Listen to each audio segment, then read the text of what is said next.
Oh yeah, you know what time it is. You already know what's going on. I am your host, Cam Silver, I'm your co-host Kyle Silver. and welcome back to another episode of the Silver Boys Podcast. Oh yeah, Mm-hmm. Mm-hmm. NBA Finals right now, looking real good right now. Just exactly how I was expecting to go. Mm-hmm. Close games on both sides, coming down to the wire. Yes, I love it. I love it. I love it. Yes. Yep, nothing but back and forth, and that's the way it's supposed to be when we get to this stage, right? Mm-hmm. Mm-hmm. But let's get to it. So let's recap the last couple games. So game two, Thunder were able to tie up the series, winning 123 to 107. They had SGA going for 34, J-Dub goes for 19, Chet Holmgren for 15. But the biggest contribution was the bench points. Alex Caruso had 20, he was 4 for 8 from 3. And then Aaron Wiggins, he had 18, 4 rebounds, and he was 5 for 8 from 3, doing step backs and all that good stuff. So after the shocking game one loss, it looked like the Thunder were able to settle in for game two, but it always gets a little shaky when you go on the road. Mm-hmm. They go to Indiana in game three. First, when they started off really good. Started off exactly how you expect the Thunder to start off. They always punch first. They always know how to get out for the most part, they always know how to get out to a good lead or at least get their team off to a good start. One thing I was very impressed with was how Chet was very aggressive. 20 points, 10 boards. Jalen Williams, 26 points, 3 assists, 6 boards. But SGA only had 24 points. So it's like the first Mm-hmm. time he hasn't had 30 in like I can't even remember when was the last time he didn't have 30 points. But that was the big thing. They also had Dort coming in. Dort played very well, 12 points, 4 for 5 from 3. But the real thing was for Indiana, Halliburton was finally aggressive, Mm-hmm. finally hitting his shots, but also it was the bench points. They had just between Mathurin and TJ McConnell alone, they had 37 points. Mathurin himself had 27. So that was really the biggest thing It right was, I think the biggest thing about this game is now it's just even more so a team effort when it comes to Indiana. there. Hmm. We've seen Aaron Nesmith go off for, have the most points during the game. And then TJ McConnell still providing his bench points off of the bench. Providing that spark. But for Benedict Mathurin to come through with 27 points is insane in game three, genuinely. Because, in the first 7 minutes that he was in the game, he had 9 points. Right. Right. Like just another person and another contribution that OKC can't account for. You know what I mean? And I think that that's the biggest thing, and even the defense as well too. I love the defense that Indiana has been playing on SGA. Hmm. You could tell that they're starting to see off of the pick and roll, throw two bodies at him, go throw two, three bodies at him. Right. So all I can say the most and what's really shocking to me about Indiana is that it's a complete team effort and you don't know who's gonna go off, every night. You have no idea. Yeah. The one thing you probably can bank on, or two things that you could bank on, is TJ McConnell gonna come through off the bench, and then Tyrese is gonna get his essentially. And even Pascal Siakam too. Damn man, Pascal. Oh man, he is out here cooking teams, yo. And he's been here before. He He's been here has. before. He This very isn't much has. it shouldn't be as much as a surprise for us, but I feel like it always is because he's so integrated into a team where it's like he doesn't shine on his own as we would expect him to. Yeah, yeah. But yeah, no, he's been one of my favorite players to watch actually over this whole through the whole playoffs actually because Honestly. just because of how good he is, his that how decisive he is in his decision making, whether he's gonna Mhm. go to the basket, whether he's gonna pass it or whatever, that's the type of stuff that you want to see all the time from your star players essentially. And it's also too, it's like, even when they got down six, when they got down four, with in the third quarter, in the second quarter, every time that that Indiana's down, they just don't look rattled at Yeah. all. And Yeah. it's that is a beautiful sight to see, genuinely, because they don't care. Like they just don't care. Yeah. They know how to play together and they know how to maximize everybody's ability. And that's something special right there. We And can they also. play until the clock hit them triple zeros. Like, you know hmm what I'm saying? And we can almost say the same thing about the Thunder, the way, because they Yes. got out, like I said, they got out to a fast start. They were up by like what, like 8 or 10 in Hmm. the first quarter. And it could have been easy for the Pacers to, just kind of fall back behind, but they didn't. They kept climbing back. And then after that, they started taking the lead, and it could have been easy for the Thunder, being away. For them to just fall Hmm. off and just pack it in and be like, okay, well, we'll come back for game 4. But no, they also stayed in it too. Like at the end of the day, it was still only a 9 point victory for Yeah. the Pacers. So it was good to see. It was a good back and forth. It was just that the Pacers just had a little more juice on them. They were just And able to but outlast. And yeah, also something also I noticed around the 3 to 4 minute mark in the fourth quarter, you started to see how gassed the Thunder was. You start to see hands on the I'm knees, glad you hair in said the it. Yes. shorts. Yeah, the Mhm. heavy breathing, especially in SGA, which is something that we rarely see in SGA. But No, Nimhart did his thing, picking him up 94 feet. Putting his elbow in his chest at all what a times. pest. There were times where SGA was on the floor where he got fouled or he didn't get fouled or he just fell on the floor where he would just kind of lay there for a second Mhm. just to gather himself. And then that's when you could start telling the toll of the physicality was starting to get on him. And it was the same thing that they've been doing to all the other star players, and now it's starting to come back on them. But also, I expect that to be the thing in this series alone. It's gonna be physical. Both teams are allowing it to be physical, and they're also allowing themselves to run too. So Mhm.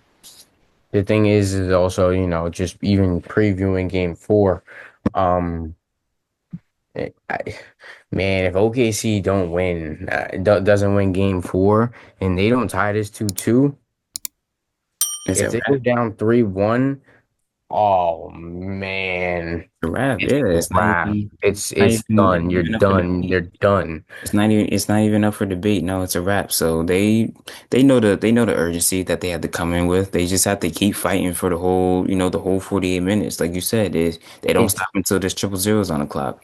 And the thing is that I just think the thing that scares me about all of this is like I can't count on OKC to win anymore, hmm regardless if SGA drops 30 or not. Right. Even Tyrese Halliburton doesn't even drop 20. Like, you know what I'm saying? Right.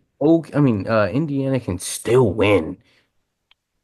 And that's really, really dangerous because again, OKC could be up 12 with 5 minutes to go and they could squander the game. hmm You never like you just don't know. And as of right now, I'm banking on Indiana to come in through the clutch, honestly. Yeah, no, I had Indiana winning Wednesday night's game, and I'm more so leaning towards Indiana winning this one too, and it's just because they just have the I momentum. think that It's just they're plain and simple. genuinely speaking, Indiana is the better team. I really think that they are. I I think they're really playing think they better. are. I think they're playing better, and I think that's something that I have realized when they were playing against the Knicks. They were just playing better. I'm not sure if they were like the better team, especially in words of like talent wise, maybe, but just playing as a cohesive unit.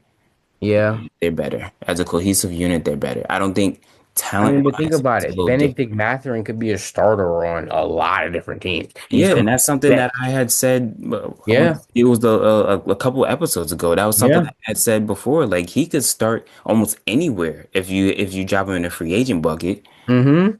So he kind of reminds me of remember when Denver had Bruce Brown? Bruce Brown, like yes, Remember yes, that? Like he's that yes. type of player. He's just more of a scorer, but he's that type of player. He comes off the Reminds me of bench, he like gives you Jonathan what you need. Kaminga kind of too. Exactly, exactly. He comes off the bench and he gives you exactly what you need. Same thing with TJ McConnell. TJ McConnell's been around. He's been all over the place. He Jim reminds McConnell me. been around. He's one of those. He's more of an offensive Pat Beverly. He could just do more for you. He's more of a two-way. Way like genuinely, Yes, yes. genuinely, He can yes. get steals, but also he could score. He can get you assists. He can rebound. He could just do a lot more. than a Pat Beverly can. Pat Beverly's just a pest who just likes you just He like to just mess around with people. like to play defense, and then Exactly. I TJ like the McConnell. I fouler. mean, TJ McConnell, he just gonna pull up for middies, and them middies be The Miz is clean. wet, Clean. dog. Damn. Clean. I was kind of iffy on him in this series because I'm like, man, like everybody's long. But Like it's gonna be different, but if you find the right angles, you can basically put the ball in the hoop at any given time. and then just even the fact that he had 5 steals in game three, Hmm. like what? Yeah. The He was just inbounding. everywhere. The OKC, inbounding. It was 17 turnovers. Wait, yes. like with like 7 minutes to go, they had like seven. They had 17 Yeah, turnovers. 17. Yeah, yeah. It was the inbounding. I remember when Yes. they were, I think Thunder were up two. I think it was like 8 minutes left to go in the fourth quarter. Off a made basket, Indiana starts pressing, and then without even thinking about it, Alex Caruso tries to throw it up to Jalen Williams, Yep. and Yep. TJ McConnell out of nowhere grabs it and lays the ball right back up. And I was like, that's the reason why they're gonna win. They just wanted They more. just It wanted it just seemed more like at they that wanted time, at that more. point. Yeah, and now it's up for the Thunder, who have been in this position before. Now it's up for the Thunder to, just tap back into it and see where it goes. One thing that I love about both teams is both home court advantages means a lot. Both really, really mean a lot. Like you could just tell, you could just hear through the TV. These Mhm. arenas are loud for both these teams, Super, super loud. and it's so crazy.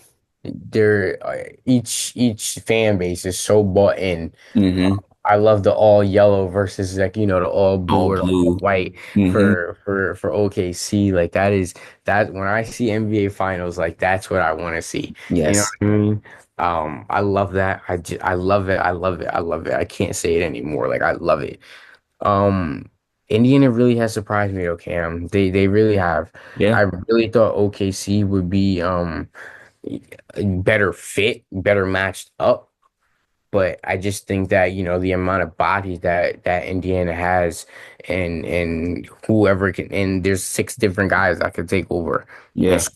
30 to 40 any night that they want. I think that is a very, very big key difference in terms of versus a SGA who we know he's about to drop. And he didn't even drop 30 this game, the last game. But we thought he would drop 30 pretty much every game, you know? Right. But even if he does do that, they can still lose. Yeah. And And the even difference with Indiana is, you know what I'm saying? it's crazy. Like even without like the 30, you still had Jalen Williams and Chet Holmgren still dropping 20. Jalen Williams had 17 with 7 minutes to go in the third, 10 Yeah. minutes to go in the third. He Yeah. should have easily had 40, 45. Yeah. Well, I'm not gonna say that, but Nah, yeah, I'm gonna say it. no, no, because what happens in the defense shifts on you. The defense shifts. You're absolutely right. Defense shifts on you, and I think that's also what happened at SGA. The defense was shifting towards him. That's why he only made one field goal in the fourth quarter. I mean, but then also think about it too. Chad Holmgren, 0 for 6 from three. Yeah. That's another thing. I would say I would like for him to cut down on that. If you could cut down, if he cuts down and it's like 0 for 3, but then you still take more shots on Mm-hmm. the inside, I could take that because it Mm-hmm. shows me that you're being more aggressive and that you're not settling. Mm-hmm. And that was the thing that he keeps trying to revert back to because he's a good 3-point shooter. Like, don't get it wrong, but you would like him because you're a big man, because you can be a force like on the inside, whether you're in the paint, whether you're just just within the 3-point line and you're just shooting twos. I Come would like cutting him to do downhill that something, yeah. exactly because he cuts downhill very well. Like He really does. you see him. Jalen Williams can find him. Yes, SGA yes. can find him. Everybody finds him, and you see how he just flies through the air when he gets the ball too. So yeah, you would just like a lot more cutting, a lot more. I just don't want to see him on the perimeter as much. Mhm. I mean, and then also too, it's like, yo, Miles Turner, like, it seemed like all game, like Miles Turner was really was bodying Yeah, Chet. yeah. But he only went 3 for 11, had 9 points. Hmm. But the commanding presence that he had throughout the game, I don't know, it meant more. It seemed like it meant more. They were just locked in a little more on defense, I I think think. so. They were Yes. just locked in a little Much more more of a defense. team Team. thing on Hmm. defense. And Yeah. you want to know what else it is too? No matter what they run, whether Exactly. it's off a miss or off a make, they're gonna run. And that's the biggest thing, and that's the thing that, that's the thing where like rare teams, they just have that in them where they know that they can run, they know that they can outscore you. And that's what Indiana's basically been doing to everybody, and it's been That working. that's the shifting of the guard essentially. Yeah. Watch how these Yes. teams got to build themselves now to be athletic, big, and run. Hmm. Young cats, like you know what I'm saying. Yeah. That's it's gonna be interesting to watch over the next couple of years, I think, Yeah. because like I could see Detroit playing with more pace, like you know what I'm saying, like Right. teams like Right. That's the Minnesota, I team. could see them That's playing with more pace. that's a team that I think could actually mirror this. And another team. I really, yep, You want to know another team too? If they get the right pieces, San Antonio. San Antonio. San Antonio is another team that Wow. can do it. Think about it. You have Wemby, Yep, you have yep. you have De'Aaron Fox. Stephon Castle, you have De'Aaron Fox, and now you have the number two pick in this year's draft, where you have the luxury of either picking Ace Bailey or Dylan Harper, like VJ Edgecombe. Like you got Mhm. you have a lot of guys to pick from. So yeah, if the San Antonio Spurs stay healthy, they'll be fine. They'll be a team that will be on the come up just They like could get to this. second round, third round. Hmm. They could get there. They very well could. Detroit is another one, like we said. If the Knicks stay intact and they can get their depth and also Their coaching their correct. coaching search in hand, which we will be talking about next, they could be another one. So yeah, it's a few teams out there that I believe that can mirror what Indiana and Oklahoma City are both doing. Houston even too, Houston, yes, honestly. yes, yes. That's another Yeah, one. That's another one. Houston. They I could run. really see Houston if they get. I think they get rid of Jalen Green. Yeah, Nah, I'm gonna hey, stand on that. hey, Jalen Green gotta go. He gotta hey, go, bro. He gotta go. hey, He he got to gotta go. do. Um, He got to um, play a little more pickup basketball or something, because Man, I ain't worried about. Ain't nobody worried about it. I'm sorry, Jalen. You nice, bro, but come on. You know what I'm saying? I'd rather have regular fingernails than anything else. So, um, but Houston, another team, like with Ime Udoka, especially how they can be defensively as well too. hmm A lot of teams, like you said, I completely agree with you. A lot of teams can mirror what is going on right here. It's just about coming down and playing, hitting shots. It's really, you know what I mean? Yeah, that's what And it comes down Indiana to. and OKC have been doing that for the last 2, 3 months. Exactly. You know, Exactly. So yeah, I'm excited. Game four is Friday night at 8 or 8:30. Yeah. So at least we don't have to wait so long. yeah, no. But Yeah. then we'll have to wait a little bit until like Monday for game five, sadly. Yeah, geez, all right, man. Um, moving on, the Knicks, after they fired Coach Tibbs, they decided that they would like to have a coach before the NBA draft so that they can at least have a coach that can, figure out this roster. But it's just not looking good right now. They asked Emu Udoka, Chris Finch, Quinn Snyder, and Billy Donovan, and they all declined. And I Jason Kidd. wish they would go find somebody that don't already got a team, honestly speaking. Yeah, a pretty good team. The only one that has a team that doesn't have a really good team is Billy Donovan that's on this Yeah, list. but Billy Donovan, He's the only one. man, what happened to Sam Cassell? What happened to like Mark Jackson? Like, Yeah, yeah, think about what Mark Jackson, just the way he thinks and the way he sees basketball, and he's exactly. watching from the sidelines. Like, you know what I'm saying? He's probably watching with a coach. Sorry, I think Mark Jackson deserves to be a coach, like Yeah. highly, like genuinely. He deserves to be a coach. It's And for still you guys to be Chris Finch, Chris Finch, like he just got his Ime team. Udoka, He, Ime Udoka is probably two players away from winning a championship, honestly. Why yeah. would he leave Houston? Shoot, Chris Finch is probably one player away from winning a Exactly. championship. Why would they leave? Why would they leave? It doesn't make any sense. I understand Quinn Snyder's down in Atlanta and that team is, a little all over the place, but I mean, as long as he has Trey Young or, some other star, he should be fine. Like I said, Billy Donovan is the only one that you would see and be like, okay, like I would understand if he were to come over, that would make sense because the Bulls look like they're probably going to go into a bit of rebuild. Hmm. But other than that, it's like everybody else that you asked, they already have teams that are showing a lot of promise. Set in stone and set in stone to progress towards the future. And Exactly. you don't leave that right then and there. Exactly. Like you, I, like they sat there and asked Jason Kidd, like he doesn't have like, are you Anthony kidding Davis, me? Kyrie Irving coming back, like he doesn't have the number one pick in the draft. Like, come on now, come on, man. This is bad, man. I mean, they could have easily handled this a different way as well. Yeah, Um, and we shouldn't be sitting here talking about them getting denied all of these coaches. Like this should have been something that was kept internally, I think, genuinely. it's kind And of hard to keep that internal though because you have to ask for requests to get these guys because you know what I mean. You have to go out there and you have to yes, request the yes, NBA dog because yes, they're all on teams. If these were coaches that had just recently got fired, like a Mike Brown or whatever, then okay. then okay. Yeah, but it's like You're asking guys that already have teams, and then yes. and it's like that part alone right then and there shows me like you're desperate. You're desperate And it's funny because like when Shams was saying, you know, they're planning on asking Yada or they're planning on asking Ime or whoever, I'm like, if I'm these coaches, I'm saying no. Like I have a team already, and my team is good. and the fact that also what could be a little dissuading to these coaches is the fact that Tom Thibodeau just signed for 3 years before the season. Right.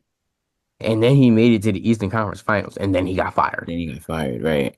What kind of culture are you setting right there? Yeah. Now you got to reset the culture. Now you have to reset everything.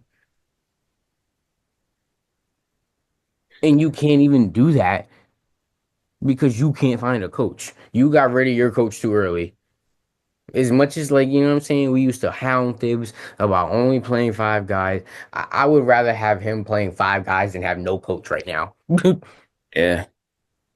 Yeah. Or at least not have a coach set in stone.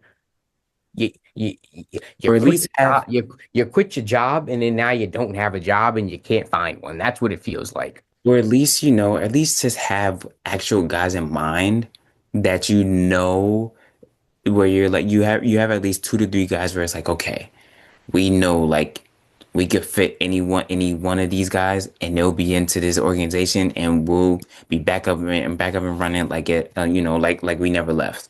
Mhm.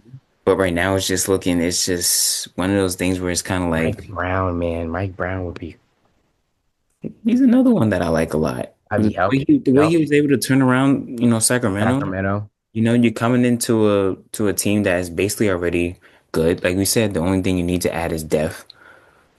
So I don't see why not add a Mike Brown to that team. He's proven himself more than enough over the Oh, time. 1,000%. 1,000%. And to A replace million multiple percent. times. Shoot, he went to the NBA Finals with just LeBron in '07. Like, there's a lot of different coaches out there that I think could maximize the Knicks' potential. Right. Genuinely get them looking in different types of schemes and you know what I mean, different things like that to not have Jalen Brunson having the ball so much in his hand.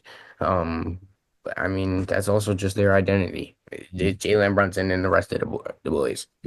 Yeah, it's Jalen Brunson and then the little manager bodega cat and then No and then little you got manager bodega. yeah, yeah, that's what they call it. You feel me? And then it's the crew. And that's what it is, bro. That's what it is. That's what we got. Bunch of hot tamales in the back. Um, I don't know. Seeing the list of the coaches, man, that really bothered me. It really bothered me. Damn, none of y'all want to come? What? What? No one wants to take a chance. Nobody, no, none of y'all, all of y'all denied it, bro. What? I'm actually a little concerned. Nobody want to come to MSG? Yeah, like that's crazy. What? And it's like, bro, the East is even if Indiana does win, the East is still wide open. It's wide open. Like you could, oh man. Don't nobody wants to go there, Cameron. Nobody wants to go there. Shoot, and it was lit here. I'm so shocked right Yeah, now. it lit. They gonna hire an assistant from from Indiana once they win this if they win this championship or something. Watch, I'm telling you, bro. Like who knows at this I point? wouldn't mind it. I wouldn't either Wouldn't mind it at at this this point. point. You got to get somebody. Get somebody with some type of I think experience. that was also another thing for me is like you're just going out to head coaches. There are a good amount of assistants out there who could really like do their thing with this job, who could come in with their own staff, or if they need to, like they could have guys that can help them out. Kind of how the Lakers did with JJ Redick. They got a bunch of like, got a Yes, couple of yes. former head coaches that helped them out. It's the same exact thing that they could do here. Just get one of the top assistants or get an assistant who is willing or who wants a head coaching job. Bring them in, So I don't know. It's one of those things where it's like, guys, what are we actually doing here? What's the end game? What's the goal? Because they want to do it before the draft. Mind you, the draft is in like 12 days. Mm-hmm. And from when Mm-hmm. we're recording this, when you guys see this, the draft will be in like, 11, 10 days. So that's tough. Yeah, man. I don't know. There's a lot of question marks going around in the NBA right now, but I actually love it. I Yeah. actually love it. I mean, Giannis still got his, he ain't really request a trade, so I don't really think he's gonna leave. You got KD about to go somewhere, like, possibly like Cooper Flag to the Else? Mavs. Like that is like these stories and what could happen going into the next season Yeah. are they're honestly speaking, like there's a lot going on, Oh yo. yeah. Oh yeah. Oh man, after the NBA finals, man. It's so But even like, like after the NBA finals, like what we're gonna like lead up to into next season, the playoffs this season has been honestly really good, like yeah. really, really good. Yeah, no, we've had some pretty good series. And then you get this at the end. Like, you get two teams that match up against each other perfectly well. Hmm.